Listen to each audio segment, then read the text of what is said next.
অসমৰ বিভিন্ন প্ৰান্তত চৰকাৰী ভূমি বেদখল কৰি ৰাখিছে একাংশ পৰিয়ালে, আৰু তাৰ পাছত এতিয়া চৰকাৰে সেই ভূমিসমূহ বেদখল মুক্ত কৰিবলৈ নিৰ্দেশ জাৰি কৰিছে। আৰু মই বৰ্তমান উপস্থিত শিৱসাগৰৰ মাজমজিয়া 10 নং ৱাৰ্ডৰ মৰিবিলত, আৰু মৰিবিলত এই যিসকল আপোনাৰ বিলখন আছিলে এই বিলখন নিষেধ কৰিলে আপোনাৰ ইয়াত যিসকল পৰিয়াল সেইসকল পৰিয়ালে আপোনাৰ বহু লোকে আপোনাৰ এই মাটি ভূমি দখল কৰি পেলাই আপোনাৰ শেষ কৰিলে।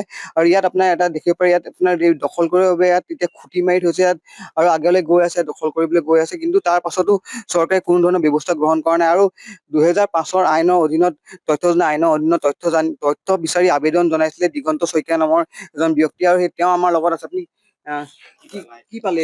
2022 আমি এইটো আৰ্টি তথ্য পাইছিলো আৰু বিষয়টো প্ৰশাসনক অৱগত কৰিছিলো, কিন্তু আজি পৰ্যন্ত কোনো ইয়াৰ বিৰুদ্ধে কোনো একশ্যন নললে। কিন্তু শেহতীয়াকৈ অসম চৰকাৰে যি আপোনাৰ চৰকাৰী ভূমিত যিসকলে বেদখল কৰিছে তাৰ বিৰুদ্ধে যি অপাৰেশ্যন চলাইছে, গোৱালপাৰাই হওক গোলাঘাটেই হওক, আমি সেইটো আদৰণি জনাইছো। কিন্তু শেহতীয়াকৈ শিৱসাগৰ নগৰৰ সোঁ মাজত এয়া আপুনি কোটি টকা বহু কোটি টকা সম্পত্তি হয়, এইখিনি মাটি হয়, এইখিনিৰ ওপৰত এটা উচ্ছেদ অভিযান চলক। আৰু চব মৰিবিল বুলি ক'বলৈহে এখন মৰিবিলৰ নামত নাই, অধিকাংশ মাটি ইয়াত বেদখলকাৰী কৰিলে।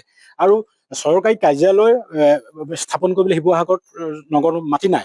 শিৱসাগৰ এতিয়া জেলখন চাওক, জেলখন স্থাপন কৰিবলৈ মাটি নাই, জেল পুখুৰীৰ পৰা হেলনীয়া ঠাই এডোখৰত আছে, কিন্তু এইখিনি মাটি এই বিল ৰক্ষণাবেক্ষণটো বাদ দিয়ক, বিলখন গ্ৰাস কৰি পেলাই বেদখল কৰি গ্ৰাস কৰি পেলালে। আৰু চৰকাৰৰ যিসকল চৰকাৰী বিষয়া আছিলে, ৰাজচক্ৰৰ বিষয়া আছিলে বা মন্ত্ৰী আছিলে, এইসকলে কি ঘোঁৰা ঘাচ কাটিছিলে। আপোনাৰ এইটো হৈছে শিৱসাগৰ নগৰ 10 নং ৱাৰ্ডৰ ভিতৰত পৰে।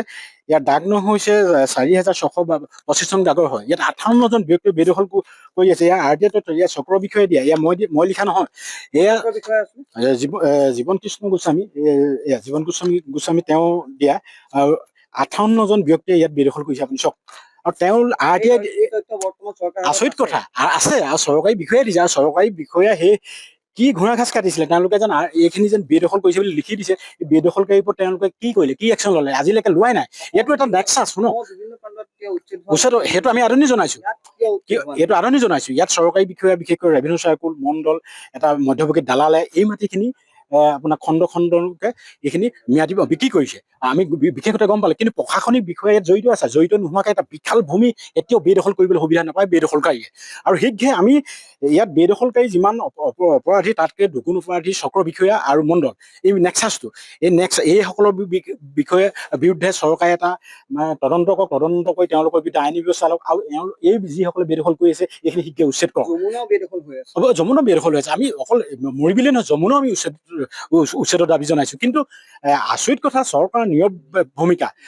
বিশেষকৈ গোৱালপাৰাত যেনেকে আপুনি সিংহ জঁপিয়াই পৰিছে, অসম চৰকাৰ বা উৰিয়ামঘাটত যেনেকে জঁপিয়াই পৰিছে, সিংহ জঁপিয়াই পৰিছে, শিৱসাগৰ টাউনৰ সোঁ মাজত থকা এই কোটি কোটি টকা সম্পত্তিৰ ওপৰত নীৰৱ ভূমিকা কিয়? আচৰিত কথা। ইয়াত এটা নেক্সাছ আছে, মধ্যভোগী দালাল, ৰেভিনিউ চাৰ্কুল অফিচাৰ, মণ্ডল, তেওঁলোকৰ এই মানে বেদখলকাৰীৰ লগত এটা বৃহৎ নেক্সাছ আছে, যাৰ বৃহৎ টকাৰ লেনদেন হৈছে।